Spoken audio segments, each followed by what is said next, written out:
Step one of the home buying process.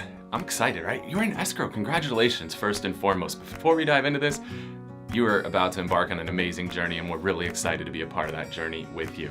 So, step one in the process is we have to send the initial deposit, sometimes known as the Earnest Money Deposit, into the escrow company.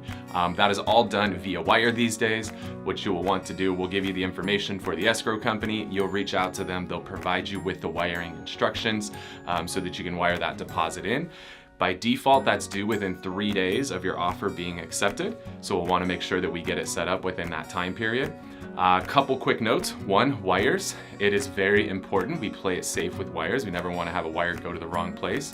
So we want to not only reach out to escrow to get the wiring instructions, but before we send that actual wire, we want to call the escrow company one more time and just verify the information directly with them. Make sure no wires get crossed up, that wire goes to the right place.